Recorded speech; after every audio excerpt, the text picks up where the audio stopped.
नमस्कार सभी प्रतियोगी परीक्षार्थियों को जी के लोकेश पांचाल यूट्यूब चैनल पर आप सभी का स्वागत। तो अपन पढ़ रहे हैं राजस्थान के लोक देवता। पिछली क्लासों में अपने कुछ लोक देवताओं के बारे में चर्चा की थी। तो आज अगली क्लास में पढ़ने जा रहे हैं अपन कला संस्कृति में लोक देवताओं में अपन आज पढ़ेंगे देव नारायण जी को। किन को पढ़ेंगे? देव नारायण जी को। तो इनके जीवन से संबंधित बेसिक बातें कर लेते हैं। तो सबसे पहले देखते हैं देव नारायण जी का जन्म, यानी कि देव नारायण जी का जन्म कब हुआ था। देव नारायण जी का जन्म कब हुआ था? तो इनका जन्म हुआ था माघ शुक्ल षष्ठी को। कब हुआ था? माघ शुक्ल षष्ठी को इनका जन्म हुआ था, माघ शुक्ल षष्ठी को। ठीक है ना। अब इनका जन्म स्थान, यानी कि जन्म स्थान कहाँ है, स्थान की बात करें अपन, इनका जन्म स्थान कहाँ है, कहाँ हुआ था? तो इनका जन्म हुआ था मालासेरी डूंगरी। याद रहे दोस्तों, मालासेरी डूंगरी कहाँ पड़ती है? आसिंद भीलवाड़ा में। मालासेरी डूंगरी, मालासेरी डूंगरी कहाँ हो जाएगी? ये आसिंद भीलवाड़ा में। ठीक है ना, आसिंद भीलवाड़ा में। आसिंद किस नदी के किनारे है? तो ये हो जाएगा अपने खारी नदी के किनारे। खारी नदी का उद्गम होता है दोस्तों बिजराल की पहाड़ियाँ राजसमंद से। ठीक है ना, आसिंद भीलवाड़ा में। तो दोस्तों देव नारायण जी का जन्म कब हुआ था? तो माघ शुक्ल षष्ठी को इनका जन्म हुआ था। मालासेरी डूंगरी आसिंद भीलवाड़ा में इनका जन्म हुआ था। अब बात करते हैं इनके पिताजी कौन थे, यानी कि देव नारायण जी के पिता का क्या नाम था। तो पिताजी का नाम हो जाएगा सवाई भोज बगड़ावत। ठीक है ना, सवाई भोज बगड़ावत इनके पिताजी का नाम हो जाएगा। सवाई भोज बगड़ावत इनके पिता का नाम था। ठीक है ना। जो देव नारायण जी है ये नागवंशीय गुर्जर थे। गोत्र क्या है इनकी? नागवंशीय गुर्जर थे ये। ठीक है ना, नागवंशीय गुर्जर थे ये। और बात करते हैं इनकी माता का क्या नाम मिलता है। तो देव नारायण जी की माता का नाम क्या मिलता है? तो सेडू खटाणी या साडू माता। ठीक है ना, साडू माता या सेडू खटाणी इनकी माता का नाम हो जाएगा। साडू माता। ठीक है ना, साडू माता या क्या नाम मिलता है? सेडू खटाणी इनका माता का नाम हो जाएगा, सेडू खटाणी। ठीक है ना। अब बात करते हैं देव नारायण जी की पत्नी का क्या नाम मिलता है। देव नारायण जी की पत्नी का क्या नाम था? तो इनकी पत्नी का नाम था पीपल दे। क्या नाम था? People they. जो कहाँ की थी? धार जिला एमपी, यानी कि धार कहाँ पड़ता है? एमपी में। धार एमपी के जय सिंह परमार की पुत्री थी। याद रखना दोस्तों, किसकी पुत्री थी? जय सिंह परमार की पुत्री थी ये। जय सिंह परमार ये कहाँ का था? धार जिला एमपी। ठीक है ना, जय सिंह परमार की पुत्री थी। अब जो देव नारायण जी के पुत्र, यानी कि पुत्र पुत्री का क्या नाम था? एक पुत्र था इनके बिल्ला। क्या नाम मिलता है? बिल्ला। नाम भी बड़े गजब के, बिल्ला। और पुत्र का क्या नाम मिलता है? बिल्ली। यानी कि देव नारायण जी के पुत्र पुत्री का क्या नाम था? बिल्ली। ठीक है ना, बिल्ली इनके पुत्र पुत्री का नाम हो जाएगा। अब बात करते हैं इनका, यानी कि मेला कब बढ़ता है। देव नारायण जी का मेला कब बढ़ता है? तो देव नारायण जी का दोस्तों मेला बढ़ता है अपने भाद्रपद शुक्ल सप्तमी को इनका क्या बढ़ता है? मेला बढ़ता है। भाद्रपद शुक्ल सप्तमी को इनका क्या बढ़ता है? मेला बढ़ता है। जहां जहां पर भी राजस्थान में प्रसिद्ध देव नारायण जी के मंदिर है वहां पर क्या बढ़ता है? देव नारायण जी का मेला बढ़ता है। कब बढ़ता है? भाद्रपद शुक्ल सप्तमी को इनका मेला बढ़ता है। और याद रहे दोस्तों, ये गुर्जर समाज के आराध्य देवता माने जाते हैं। क्या माने जाते हैं? गुर्जर समाज के आराध्य देवता कौन माने जाते हैं? देव नारायण जी। गुर्जर समाज के आराध्य देव। ठीक है ना, आराध्य देव माने जाते हैं। गुर्जर समाज के आराध्य देवता कौन माने जाते हैं? देव नारायण जी। और इनके छाछ राबड़ी का भोग लगता है। छाछ राबड़ी का क्या लगता है? भोग लगता है। और जो इनका मंदिर होता है वहां 2 नीम की पत्तियों से, यानी कि 2 ईंटों की पूजा होती है। किससे होती है?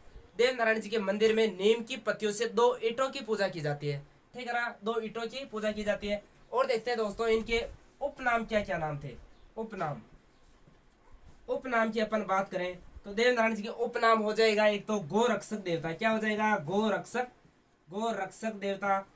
क्या हो जाएगा? एक तो गोरक्षक देवता इनका देव नारायण जी का उपनाम था। एक बात करते हैं अपन, विष्णु का अवतार माना जाता है इसे। किसे अवतार माना जाता है? विष्णु का अवतार माना जाता है। विष्णु का अवतार हो जाएगा एक। और एक आयुर्वेद के देवता माने जाते हैं। देव नारायण जी को क्या कहते हैं? औषधियों का काम करते थे, यानी कि नीम और गौमूत्र और गाय गोबर से क्या करते थे? इलाज करते थे पशुओं का। तो आयुर्वेद के देवता हो जाएगा, आयुर्वेद के देवता। ठीक है ना, आयुर्वेद के देवता देव नारायण जी हो जाएगा। और याद रखना दोस्तों, राजस्थान में राज्य क्रांति का जनक किसे कहा जाता है? देव नारायण जी को। तो राज्य क्रांति का जनक कहते हैं इन्हें राज्य क्रांति का जनक। राज्य क्रांति का क्या कहते हैं इन्हें? राज्य क्रांति का जनक। ठीक है ना। राजस्थान में राज्य क्रांति का जनक किसे कहेंगे अपन? देव नारायण जी को। विष्णु का अवतार माना जाता है, गोरक्षक देवता थे, आयुर्वेद के देवता थे ये। अब बात करते हैं इनके यानी कि प्रसिद्ध आराध्य स्थान कहाँ का है। आराध्य स्थान इनका कहाँ का है, ठीक है ना। आराध्य स्थानों की अपन बात करें, आराध्य स्थान है बोले तो मंदिर इनके कहाँ का है, आराध्य स्थान। आराध्य स्थानों में सबसे पहले अपन बात करते हैं देवमाली। क्या हो जाएगा, एक तो देवमाली।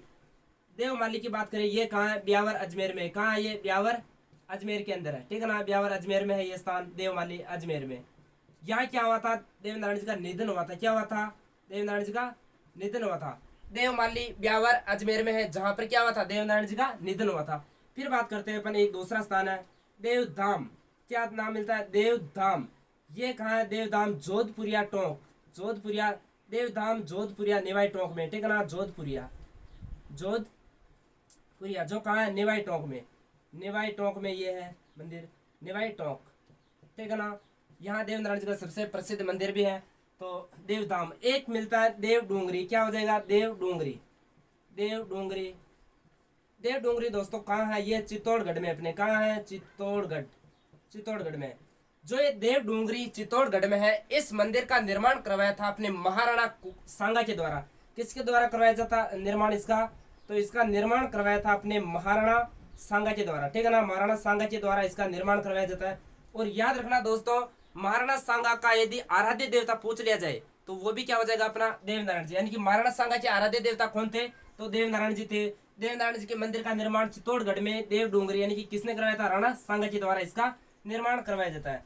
और अपन बात करते हैं आसिंद भीलवाड़ा में भी देवनारायण जी का प्रसिद्ध मंदिर है, आसिंद भीलवाड़ा में, ठीक है ना। आसिंद भीलवाड़ा में क्या है, देवनारायण जी का प्रसिद्ध मंदिर है। और इनके पिता सवाई भोज का भी यहाँ क्या है, मंदिर है यहाँ पे, ठीक है ना। और मेला बता ही दिया मैंने, भाद्रपद शुक्ल सप्तमी को इनका मेला पड़ता है। और याद रखना दोस्तों, अभी 28 जनवरी 2023 को माननीय प्रधानमंत्री श्री नरेंद्र मोदी कहाँ पधारे थे, आसिंद भीलवाड़ा में आए थे, वो देवनारायण जी के पवित्र स्थान पर, ठीक है ना। 28 जनवरी 2023 को आए थे। और बात करते हैं अपन इनकी फड़ के बारे में, यानी कि देवनारायण जी पर 2 सितंबर 1992 को, 2 सितंबर 1992 को, 1992 में, 2 सितंबर 1992 में देवनारायण जी की फड़ पर डाक टिकट जारी हुआ था। 2 सितंबर 1992 में देवनारायण जी की फड़ पर, देवनारायण जी की फड़ पर 5 रुपए का डाक टिकट जारी हुआ था। 5 रुपए का क्या हुआ था, डाक टिकट जारी हुआ था। तो याद रखना दोस्तों, 2 सितंबर 1992 को देवनारायण जी की फड़ पर डाक टिकट जारी हुआ था। कितने रुपए का, 5 रुपए का। फिर अपन बात करते हैं 5 सितंबर 2011, 5 सितंबर 2011 पर स्वयं देवनारायण जी पर 5 रुपए का डाक टिकट जारी हुआ था। स्वयं देवनारायण जी पर 2011 को 5 रुपए का डाक टिकट जारी हुआ था देवनारायण जी पर, देवनारायण जी पर 5 रुपए का डाक टिकट जारी हुआ था। कितने रुपए का, 5 रुपए का डाक टिकट जारी हुआ था। तो याद रखना दोस्तों, इनकी फड़ पर डाक टिकट कब जारी हुआ था, 2 सितंबर 1992 को देवनारायण जी की फड़ पर डाक टिकट जारी हुआ था। जबकि 5 सितंबर 2011 को खुद स्वयं यानी कि देवनारायण जी पर 5 रुपए का डाक टिकट जारी होता है। अब बात करते हैं अपन इनकी फड़ की, यानी कि सबसे प्राचीन फड़ किसके माने जाते हैं, देवनारायण जी की। तो देवनारायण जी की फड़ सबसे प्राचीन फड़ हो जाएगी, ठीक है ना।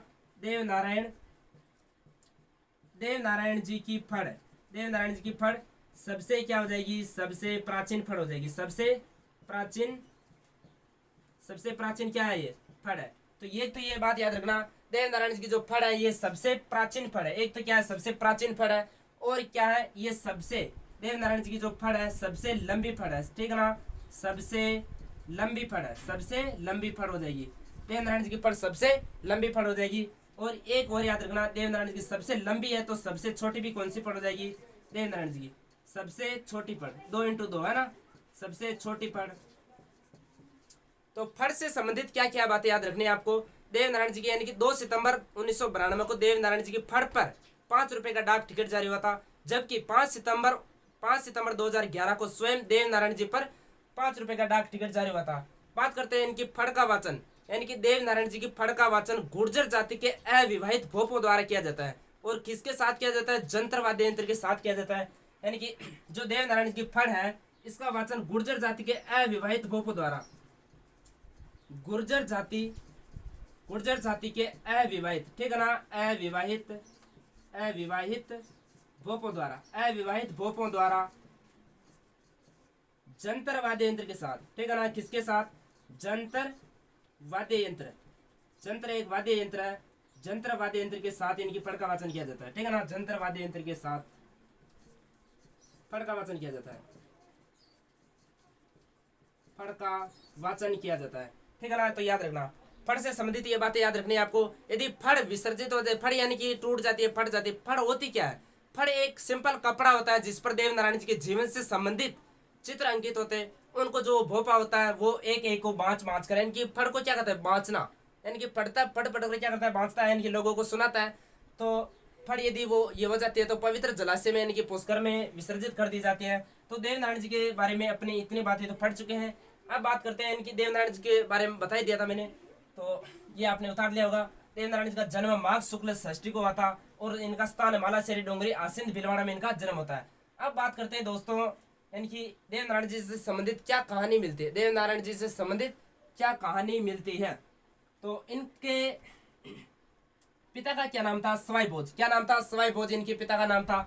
तो बिनाई अजमेर में कहाँ पड़ता है, बिनाई, बिनाई अजमेर में, ठीक है ना, बिनाई अजमेर, बिनाई कहाँ पड़ता है, अजमेर। बिनाई का शासक था राणा दुर्जन साल, क्या नाम मिलता है, राणा दुर्जन साल, राणा दुर्जन दुर्जन साल। यानी कि याद रखना है दोस्तों, जो देव नारायण जी के पिताजी थे सवाई भोज बगड़ावत, वो बिनाई के राणा दुर्जन साल के सेनापति हुआ करते थे। हुआ यूं कि देव नारायण जी से संबंधित एक कहानी मिलती है सवाई भोज से संबंधित। सवाई भोज राणा दुर्जन साल के क्या हुआ करते थे, सेनापति हुआ करते थे। तब दुर्जन साल की यानी कि शादी नहीं हुई थी उस समय, तो दुर्जन साल क्या करने जाता है, शादी करने जाता है। तो शादी करने जाता है तो बड़े सज धज कर अपने सवाई भोज भी, यानी कि सवाई भोज की जो घोड़ी का नाम याद रखना, सवाई भोज की घोड़ी का क्या नाम मिलता है, मोड़ी, ठीक है ना, इनकी घोड़ी का क्या नाम हो जाएगा, सवाई भोज की जो घोड़ी थी उसका नाम मिलता है बोड़ी, क्या नाम मिलता है, बोड़ी, बोड़ी इनकी घोड़ी का नाम मिलता है। बोड़ी में सवार होकर ये भी राणा दुर्जन साल की बारात में जाते हैं, किसकी बारात में जाते हैं, राणा दुर्जन साल की बारात में जाते हैं। और राणा दुर्जन साल की शादी होने वाली थी जयमती से, किससे होने वाली थी, जयमती से, याद रखना दोस्तों, जयमती से क्या होगी इनकी शादी होने वाली है। अब शादी में बारात में कौन जा रहे हैं, इधर सवाई भोज भी जा रहे हैं। और जो सवाई भोज थे इनके 23 भाई अलग से थे, यानी कि सवाई भोज 24 बगड़ावत थे, सवाई भोज के अलावा भी 23 इनके बगड़ावत भाई थे। तब दोस्तों बारात राणा दुर्जन साल की जहाँ तय हुई थी शादी, वहां पहुंच जाती हैं और बौड़ी में सवार अपने सवाई भोज भी पहुंच जाते हैं। सभी की नजरें, सभी की निगाहें किस पर थी, सवाई भोज पर थी, क्योंकि ये बड़े शानदार तैयार होकर गए थे और बिल्कुल शानदार थे, है ना। तो जो स्वयं यानी कि जो जयमती है, इसकी शादी किसके साथ होने वाली है, राणा दुर्जन साल के साथ। जयमती की भी निगाहें किसके ऊपर टिकी हुई थी, सवाई भोज के साथ, ठीक है ना, सभी की निगाहें किसके ऊपर थी, सवाई भोज के साथ। फिर बाद में फेरों का टाइम होता है, फेरों में पहुंच जाते हैं दुर्जन साल, जबकि मन ही मन में जयमती ने सवाई भोज को अपना पति मान लिया था। फिर किसी साथी को भेजकर सवाई भोज के पास से क्या मंगवाती है, खांडा मंगवाती है, कौन, जयमती। खांडा एक दोस्तों एक लंबा सा दोनों तरफ धार होती है, जिसकी क्या होती है, दोनों तरफ क्या होती है, धार होती है। एक सीधा सा ये शस्त्र होता है जिसके दोनों तरफ क्या होती है, धार होती है, ये होता है खांडा। तो जयमती सवाई भोज से क्या मंगवा लेती है, खांडा मंगवा लेती है। फिर यानी कि जो जयमती थी इसने अग्नि के सातों फेरे किसके साथ लिए थे, दुर्जन साल के साथ, जबकि खांडे के साथ अपना स्वयं यानी कि मन ही मन में पति किसको मान लिया था, इन्हें सवाई भोज को। फिर अपने उस खांडे के साथ क्या लेती है, ये फेरे ले लेती है। फिर बाद में शादी वादी हो जाती है। फिर एक दो दिन में फिर ये जो जयमती थी, ये जो 24 बगड़ायुत भाई थे, इनको इनके पास कोई सेनापति था इनका, तो उनको भेजते हैं इनकी, मैं किसके साथ जाऊंगी, सवाई भोज के साथ जाऊंगी। तो एक दो दिन तो ऐसे चलता है। फिर बाद में जो राणा दुर्जन साल था वो शिकार करने निकल जाता है कहीं जंगल में। फिर बाद में ये जो जयमती थी ये किसके साथ फरार हो जाती है, सवाई भोज के साथ ये फरार हो जाती है। तो दुर्जन साल को जब पता चलता है कि जयमती किसके साथ चली गई है, तो सवाई भोज के साथ चली गई है। फिर बाद में दुर्जन साल ने अपनी सेनाओं के साथ सवाई भोज पर क्या कर देता है, हमला कर देता है। और सवाई भोज को यानी कि सवाई भोज और 24 बगड़ावत यानी कि 24 बगड़ावत दुर्जन साल से लड़ते हुए वीर गति को क्या होते हैं, वीर गति को प्राप्त होते हैं, ठीक है ना। और इनकी जो गायें थी सवाई भोज की, वो कौन लेकर आ जाते हैं, ये दुर्जन साल लेकर आ जाता है। और जब भी याद रखना दोस्तों, तभी जो इनकी माता थी साडू माता है, सेडू खटाणी, तब देव नारायण जी बहुत छोटे थे, है ना, तो इनको डर सताने लग गया कि अब अपनी भी जान खतरे में है। तब जो ये साधु माता थी, छोचू बाट की सहायता से, किसकी सहायता से, छोचू बाट की सहायता से देव नारायण जी को आसिंद से कहा लेकर चली जाती है, मालवा। यानी कि जो साधु माता थी ये मालवा एमपी की थी। कहाँ की थी, मालवा एमपी की थी, ठीक है ना। तो छोचू बाट की सहायता से देव नारायण जी को कहाँ पर लेके चले जाती है, ये मालवा एमपी में ये चले जाते हैं। फिर बाद में कुछ समय बाद देव नारायण जी बड़े हुए, बड़े होने के बाद वापस ये राजस्थान में आते हैं। कहाँ आते हैं, वापस राजस्थान में आते हैं। तब राजस्थान में आते समय धार एमपी में, ठीक है ना, धार कहाँ बताया मैंने, ये धार एमपी में ही जो देव नारायण जी की पत्नी थी, ये धार एमपी में ही जय सिंह परमार की पुत्री पीपल दे के साथ क्या कर लेते हैं, शादी कर लेते हैं। कौन, देव नारायण जी। यानी कि पीपल दे के साथ इनकी शादी हो जाती है और राजस्थान में आ जाते हैं। राजस्थान में आने के बाद जो दुर्जन साल इनके पिताजी की हत्या की थी, यानी कि 24 बगड़ावती की उन्होंने हत्या की थी और अपनी गायों को लेकर गया था इनकी। तो देव नारायण जी ने दुर्जन साल से अपनी गायों को मुक्त करवाया। सबसे पहले तो क्या किया, इन्होंने अपनी गायों को छुड़वाया और फिर दुर्जन साल को मारकर अपने पिता और वह अन्य 24 बगड़ाव यानी कि 23 बगड़ावतों का क्या लिया, इन्होंने बदला लिया। यानी कि देव नारायण जी ने दुर्जन साल को मारकर अपने पिता की हत्या का क्या लिया, बदला लिया। तो ये थी देव नारायण जी से संबंधित कुछ बातें थी, ये देव नारायण जी से संबंधित ये बातें याद रखनी है, ठीक है दोस्तों। ये आपको आशा करता हूँ दोस्तों ये आपको समझ में आ गया होगा शानदार तरीके से, ठीक है ना। तो दोस्तों अगले लोक देवता के रूप में पढ़ने जा रहे हैं अपन किसको, मल्लीनाथ जी। किसको पढ़ेंगे आज, मल्लीनाथ जी को। तो सबसे पहले देखते हैं मल्लीनाथ जी का जन्म कहाँ हुआ था। जन्म हुआ था इनका 1358 में। कब हुआ था, 1358 में। गोपेड़ी नामक स्थान, गोपेड़ी नामक स्थान पड़ता है अपने तिलवाड़ा बाड़मेर में। कहाँ पड़ता है, तिलवाड़ा बाड़मेर में, ठीक है ना, तिलवाड़ा बाड़मेर में, तिलवाड़ा बाड़मेर। तो याद रखना दोस्तों मल्लीनाथ जी का जन्म 1358 में गोपेड़ी नामक स्थान तिलवाड़ा बाड़मेर में इनका क्या हुआ था, जन्म हुआ था। तिलवाड़ा बाड़मेर में जन्म हुआ था। फिर बात करते हैं अपन इनके माता पिता की, यानी कि जो मल्लीनाथ जी थे इनके पिता का क्या नाम था। तो इनके पिता का नाम था सलखा। क्या नाम था, सलखा, ठीक है ना, सलखा इनके पिता का नाम हो जाएगा। और इनकी बात करते हैं इनकी माता का क्या नाम था। तो माता का नाम था जीणा दे। क्या नाम था, जीणा दे, जीणा दे इनका माता का नाम हो जाएगा। फिर बात करते हैं इनके गुरु का क्या नाम मिलता है, गुरु का नाम। तो याद रखना दोस्तों मल्लीनाथ जी के गुरु का क्या नाम था।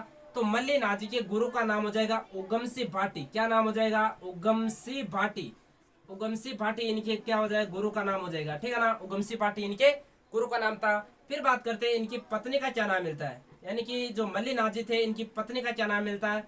तो इनकी पत्नी का नाम था दोस्तों रूपा दे। क्या नाम था, रूपा दे, रूपा दे इनकी पत्नी का नाम हो जाएगा। तो याद रखना दोस्तों जो ये रूपा दे इनकी पत्नी है, इन्हें क्या कहा जाता है, बरसात की लोक देवी कहा जाता है। क्या कहा जाता है, इनका मंदिर बना हुआ है माला जाल गांव बाड़मेर में।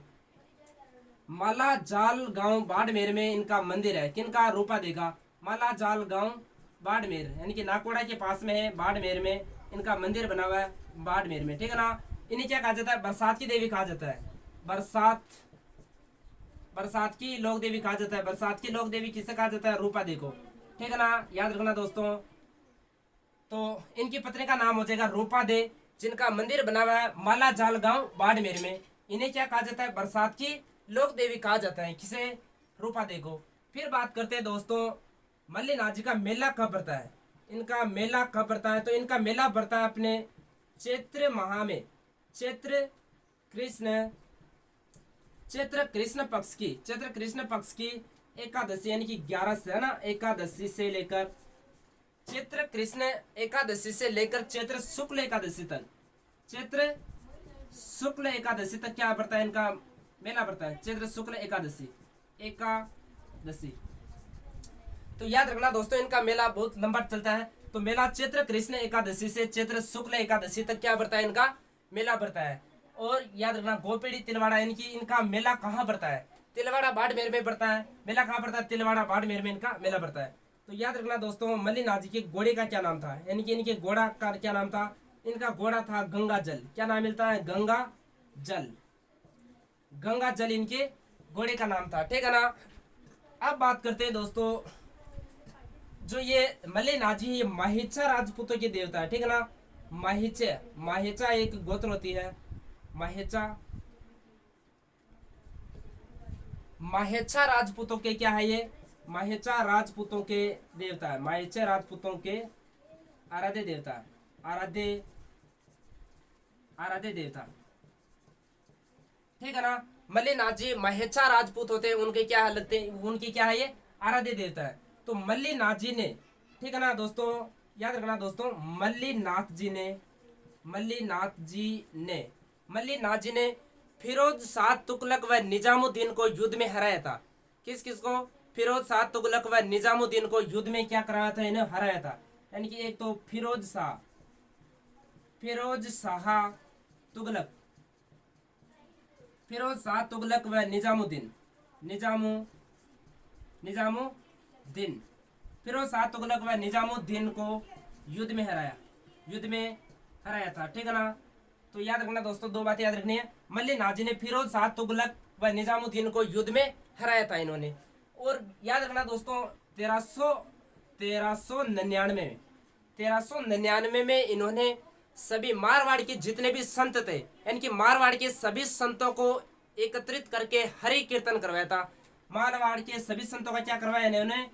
सम्मेलन करवाया एक प्रकार से, ठीक है ना। संतों का सम्मेलन करवाया, ठीक है ना। संतों का क्या करवाया इन्होंने? सम्मेलन हरि कीर्तन करवाया था इन्होंने। कब? 1399 ईस्वी में मारवाड़ के सभी संतों का इन्होंने, मल्लीनाथ जी ने क्या करवाया, यानी कि सम्मेलन करवाया। और बातें याद रखनी है, मारवाड़ में यानी कि घोड़े बीमार होने पर किसकी पूजा की जाती है? घोड़े बीमार होने पर मल्लीनाथ जी की पूजा की जाती है, ठीक है ना। ऊंट बीमार होने पर तो पाबू जी की पूजा की जाती है, जबकि घोड़े बीमार होने पर किसकी पूजा की जाती है? मल्लीनाथ जी की, ठीक है ना। मल्लीनाथ जी की क्या होती है? पूजा की जाती है, ठीक है ना। जब घोड़ा बीमार हो जाता है तो मल्लीनाथ जी की क्या की जाती है? पूजा की जाती है। और एक बात और याद रखना दोस्तों, मारवाड़ में जो मालानी क्षेत्र है, तो उसका नाम मल्लीनाथ जी के नाम पर ही पड़ा। यानी कि पश्चिमी राजस्थान में जो मालानी क्षेत्र पड़ता है, मालानी क्षेत्र का नाम मल्लीनाथ जी के नाम पर ही पड़ा। मालानी क्षेत्र का नाम मल्लीनाथ जी के नाम पर, ठीक है ना। मल्लीनाथ जी के नाम पर, ठीक है ना। इतनी बातें याद रखनी है। और मालानी क्षेत्र है जिसका नाम मल्लीनाथ जी के नाम पर पड़ा। और राजस्थान का सबसे प्राचीन पशु मेला, तो क्या याद रखना, राजस्थान का सबसे प्राचीन पशु मेला की अपन बात करें, राजस्थान का सबसे प्राचीन पशु मेला कौन सा मेला? पशु मेला, वो हो जाएगा मल्लीनाथ पशु मेला, ठीक है ना। राजस्थान का सबसे प्राचीन पशु मेला कौन सा हो जाएगा? मल्लीनाथ पशु मेला, जो कहाँ लगता है? ये तिलवाड़ा बाड़मेर में लगता है। कहाँ लगता है? तिलवाड़ा बाड़मेर में ये लगता है। राजस्थान का सबसे प्राचीन पशु मेले की अपन बात करें तो मल्लीनाथ पशु मेला हो जाएगा, जो कहाँ लगता है? तिलवाड़ा बाड़मेर में लगता है। तिलवाड़ा लूणी नदी के किनारे स्थित है। लूणी नदी का उद्गम अजमेर की नाग पहाड़ से होता है। इस जो लूणी नदी है, इसको आधी खारी व आधी मीठी नदी कहा जाता है, क्योंकि जो अपने बालोतरा बाड़मेर तक तो इसका पानी मीठा होता है, फिर बाद में क्या हो जाता है? खारा हो जाता है। तो इतना याद रखना, लूणी नदी के किनारे मल्लीनाथ जी का पशु मेला लगता है, जो राजस्थान का सबसे प्राचीन पशु मेला है। तो मल्लीनाथ जी के बारे में अपने इतनी बातें कर चुके हैं। तो मल्लीनाथ जी का यानी कि जन्म गोपेड़ी नामक स्थान जो तिलवाड़ा बाड़मेर में हुआ था। इनके पिता का नाम सलका और माता का नाम जीना दे था। गुरु का नाम उगमसी बाटी था और पत्नी रूपा दे, जिनसे क्या कहा जाता है? राजस्थान में बरसात की देवी कहा जाता है। और मालाजाल गांव बाड़मेर में नाकोड़ा के पास इनका मंदिर है। मेला चैत्र कृष्ण एकादशी से चैत्र शुक्ल एकादशी तक इनका मेला बढ़ता है। और घोड़े का नाम गंगा जल है। और 1399 मारवाड़ के सभी संतों का इन्होंने एकत्रित करके हरि कीर्तन करवाया, यानी कि सम्मेलन करवाया मारवाड़ के सभी संतों का। और महेचा राजपूत होते हैं, वो इन्हें आराध्य देवता मानते हैं। और मल्लीनाथ जी ने फिरोज शाह तुगलक व निजामुद्दीन को युद्ध में परास्त किया था, यानी कि हराया था उनको। घोड़े बीमार होने पर मल्लीनाथ जी की क्या की जाती है? पूजा की जाती है। और मालानी क्षेत्र का नाम मल्लीनाथ जी के नाम पर ही पड़ा है। और प्राचीन पशु मेले के बारे में बात करनी है, ठीक है ना। तो दोस्तों ये अपन पढ़ने के बाद पढ़ते हैं इलोजी महाराज, ठीक है ना। इलोजी, तो इलोजी की बात करें, इनका मंदिर कहाँ स्थित है? इलोजी का मंदिर अपने कोई निश्चित जगह नहीं है, लेकिन अधिकतर इलोजी के मंदिर कहाँ होते हैं? मारवाड़ में इनके मंदिर होते हैं, ठीक है ना। मारवाड़ में इनके मंदिर होते हैं। तो इलोजी के बारे में अपन बातें करते हैं। तो इलोजी के मंदिर में, इलोजी के जहाँ जहाँ पर भी इनका मंदिर होता है, मंदिर में इलोजी का क्या होता है, यानी कि आदम कद मूर्ति होती है। मंदिर में आदम कद, यानी कि मल्लिनाथ जी के मंदिर में आदम कद नग्न मूर्ति होती है। आदम कद नग्न मूर्ति होती है, ठीक है ना। आदम कद क्या होती है, नग्न मूर्ति होती है। और याद रखना दोस्तों, जो 5 महिलाएं होती हैं, 5 महिलाएं मल्लिनाथ जी, इनकी 5 महिलाएं इलोजी की क्या करती है, पूजा करती है। 5 महिलाएं पुत्र प्राप्ति है तो किसकी पूजा करती है, इलोजी की। 5 महिलाएं इनकी क्या करती है, पूजा करती है, इनकी पूजा करती है, ठीक है ना। 5 महिलाएं क्या करती है, इनकी पूजा करती है। और याद रखना दोस्तों, इन्हें क्या कहा जाता है, प्रेम के देवता कहा जाता है, प्रेम के देवता कहा जाता है। अच्छे वर वधु के लिए लड़का लड़की क्या करते हैं, इनकी भी पूजा करते हैं, प्रेम के देवता हो जाएगा। इन्हें क्या कहते हैं, प्रेम के देवता कहते हैं, प्रेम के देवता कहते हैं। ये होलिका के होने वाले पति थे, ठीक है ना। होलिका के होने वाली क्या थे, ये पति थे। होलिका के होने वाले पति थे। होलिका के होने वाले क्या थे, ये पति थे, ठीक है ना। तो इनका मंदिर मारवाड़ के क्षेत्र में उधर होता है। और मंदिर में आत्मकद नग्न मूर्ति होती है। आत्मकद यानी कि पूरी मूर्ति होती है, आत्मकद नग्न मूर्ति होती है। और जो 5 महिलाएं होती है वो पुत्र प्राप्ति है तो किनकी पूजा करती है, इलोजी महाराज की पूजा करती है। और इन्हें प्रेम के देवता कहा जाते हैं। अच्छे वर वधु के लिए इनकी पूजा की जाती है। और होलिका के होने वाले पति थे, इनकी शादी तय हो गई थी होलिका के साथ। होलिका की कहानी आप सभी जानते हो। होलिका यानी कि आग में जलकर राख हो जाती है। फिर बाद में इनको पता चलता है कि होलिका की मृत्यु हो गई, यानी कि जल गई वो। फिर बाद में ये इलोजी आते हैं और जो होलिका की जो जली हुई जो भस्म थी, उस भस्म को अपने पूरे शरीर पर लगाते हैं। और होली के दूसरे दिन आप जानते हो दुलंडी मनाए जाते हैं। तो दुलंडी किसका प्रतीक माना जाता है, यानी कि इलोजी से कुछ ही संबंधित है। फिर अगले लोक देवता की बात करते हैं बिग्गा जी। कौन से लोक देवता की बात करते हैं, बिग्गा जी, ठीक है ना। बिग्गा जी की बात करते हैं। बिग्गा जी का जन्म हुआ था अपने जांगल प्रदेश बीकानेर में। इनका जन्म कहाँ हुआ था, जन्म की बात करते हैं तो जांगल प्रदेश किसे कहते हैं, अपने बीकानेर के पास जो क्षेत्र है उसे क्या कहते हैं, जांगल प्रदेश बीकानेर में इनका क्या हुआ था, जन्म हुआ था। बीकानेर में जन्म हुआ था किनका, बिग्गा जी का जन्म जांगल प्रदेश बीकानेर में इनका जन्म हुआ था। तो याद रखना दोस्तों, जाखड़ समाज के आराध्य देवता माने जाते हैं। किनके देवता, जाखड़ समाज, जो जाखड़ समाज होती है उनके आराध्य देवता। जाखड़ समाज के क्या है, ये जाखड़ समाज के आराध्य देवता ये माने जाते हैं, ठीक है ना। जाखड़ समाज के क्या माने जाते हैं, आराध्य देवता माने जाते हैं। और बात करते हैं इनका मेला कब पड़ता है। इनका मेला अपने डेट आती है, यानी कि 15 अक्टूबर को इनका मेला पड़ता है। 15 अक्टूबर को इनका क्या लगता है, मेला पड़ता है, ठीक है ना। और इनका मंदिर कहाँ बना हुआ है, इनके मंदिर की अपन बात करें, इनका मंदिर बना हुआ है रीडी श्री डोंगरगढ़, रीडी श्री डोंगरगढ़, ये डोंगरगढ़ है, डोंगरपुर नहीं है, ठीक है ना। इनका मंदिर है रीडी श्री डोंगरगढ़ बीकानेर में। कहाँ हो जाएगा इनका मंदिर, रीडी श्री डोंगरगढ़ बीकानेर में इनका मंदिर हो जाएगा, ठीक है ना। और इम्पोर्टेंट बात इनके बारे में और याद रखनी है दोस्तों, जो बिग्गा जी जो है जाखड़ समाज के आराध्य देवता है। जो जाखड़ समाज की जो महिलाएं होती हैं वो हाथों में मेहंदी के स्थान पर गोबर लगाती है। क्या लगाती है, गोबर लगाती है। तो महिलाएं, जो जाखड़ समाज की जो महिलाएं होती हैं दोस्तों, तो वो महिलाएं क्या करती हैं, जो मेहंदी के स्थान पर गोबर लगाती है। महिलाएं मेहंदी के स्थान पर हाथों में क्या लगाती है, मेहंदी के स्थान पर क्या लगाती है, गोबर लगाती है, ठीक है ना। तो ये 2-4 बातें याद रखनी है इनके बारे में। बिग्गा जी का जन्म जांगल प्रदेश बीकानेर में हुआ था और जाखड़ समाज की आराध्य देवता माने जाते हैं। और इनका मेला यानी कि कब लगता है, 15 अक्टूबर को इनका मेला लगता है। और मंदिर रीडी श्री डोंगरगढ़ बीकानेर में इनका क्या है, मंदिर है। और महिलाएं मेहंदी के स्थान पर क्या लगाती हैं, गोबर लगाती हैं। तो ये देवता है यानी कि देव बाबा। तो देव बाबा का सबसे पहले देखते हैं, इनका ज्यादा जानकारी नहीं है इनमें, यानी कि जन्म वगैरह नहीं मिलता है इनका। तो इनका देखते हैं अपन, इनका मंदिर कहाँ है, देव बाबा का मंदिर। यानी कि इनके मंदिर की बात करें तो मंदिर है नगला जहाज भरतपुर में। कहाँ है, नगला जहाज कहाँ हो जाएगा, भरतपुर में इनका क्या हो जाएगा, मंदिर हो जाएगा। नगला जहाज भरतपुर में क्या है, इनका मंदिर है। और इनका यानी कि गवालों के देवता कहलाते हैं। क्या कहलाते हैं, जो गवाल होते हैं ना, गवालों का मतलब जो पशु वगैरह चराया करते हैं उनके देवता है ये। कौन, देव बाबा, गवालों के देवता हो जाएगा, गवालों के देवता।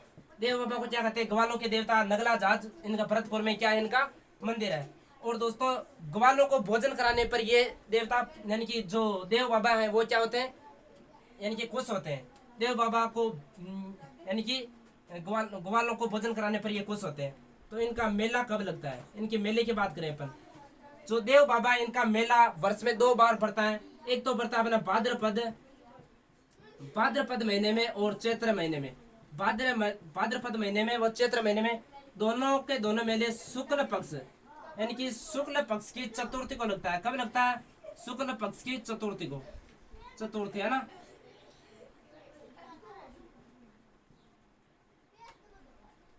शुक्ल पक्ष की चतुर्थी को 3 बातें याद रखनी है दोस्तों देव बाबा के बारे में। सबसे पहले बात करें, इनका मंदिर कहाँ है, नगला जाज भरतपुर में इनका मंदिर है, ठीक है ना। ग्वालों के देवता कहलाते हैं ये। मेला भाद्रपद व चैत्र यानी कि शुक्ल चतुर्थी को इनका मेला पड़ता है। फिर बात करते हैं दोस्तों हरि राम बाबा की बात करें अपन, हरि राम बाबा। तो सबसे पहले देखते हैं इनका मंदिर कहाँ है, हरि राम बाबा का मंदिर कहाँ है। तो इनका मंदिर हो जाएगा जोरड़ा नागौर में। कहाँ है इनका मंदिर, जोरड़ा नागौर में इनका क्या है, मंदिर है। जोरड़ा नागौर में इनका मंदिर हो जाएगा, ठीक है ना। और बात याद रखनी है दोस्तों, जो हरि राम बाबा है इनका मंदिर तो हो गया जोरड़ा नागौर में, ठीक है ना। इनके मूर्ति के स्थान पर किसकी पूजा की जाती है, मूर्ति के स्थान पर सांप की बाम्बी की पूजा की जाती है, ठीक है ना। सांप की बाम्बी की पूजा की जाती है। मूर्ति के स्थान पर सांप की बाम्बी की पूजा की जाती है, बाम्बी की पूजा, ठीक है ना। दोस्तों याद रखना, यानी कि हरे राम जो बाबा है इनका सबसे पहले देखते हैं मंदिर कहाँ है, जोरड़ा नागौर में इनका क्या है, मंदिर है, ठीक है ना। और मूर्ति के स्थान पर सांप की बाम्बी की पूजा की जाती है, सांप के यानी कि सांप की बाम्बी की पूजा की जाती है। और देखते हैं इनका मेला कब लगता है, इनका मेला कब लगता है। तो इनका मेला भी वर्ष में 2 बार पड़ता है, यानी एक तो भाद्रपद में और एक चैत्र माह में। दोनों के दोनों मेले इनकी शुक्ल पक्ष के लगते हैं। शुक्ल पक्ष की पंचमी को लगता है। कब लगता है, शुक्ल पक्ष की पंचमी को लगता है। तो देव बाबा के बारे में कितने बातें याद रखनी, 3 बातें। नगला जाज भरतपुर में इनका क्या हो जाएगा, मंदिर हो जाएगा। ग्वालों के देवता कहलाते हैं, यानी कि ग्वालों को भोजन कराने पर कौन से देवता प्रसिद्ध यानी कि खुश होते हैं, तो देव बाबा। इनका मेला कब पड़ता है, भाद्रपद व चैत्र माह के शुक्ल पक्ष की चतुर्थी को इनका क्या लगता है, मेला पड़ता है। फिर बात करते हैं हरि बाबा की, हरि राम बाबा। तो इनका मंदिर कहाँ, जोरड़ा नागौर में इनका मंदिर हो जाएगा। मूर्ति के स्थान पर सांप की बाम्बी की पूजा की जाती है। और मेला भाद्रपद व चैत्र माह के शुक्ल पक्ष की पंचमी को पड़ता है। तो आज अपने पढ़े देव नारायण जी के बारे में विस्तार से अध्ययन किया। उसके बाद में मल्लीनाथ जी के बारे में पढ़ा था, और ये एलो जी के बारे में, बिगा जी के बारे में, और देव बाबा के बारे में, हरि राम बाबा के बारे में। तो दोस्तों आशा करता हूँ ये वीडियो आपको बहुत ही शानदार तरीके से समझ में आएगा। और आप जो भी चीज़ समझ में नहीं आती वो कमेंट करें, और वीडियो को ज़्यादा से ज़्यादा अपने दोस्तों के साथ शेयर करें, और चैनल को सब्सक्राइब भी करें, ठीक है दोस्तों।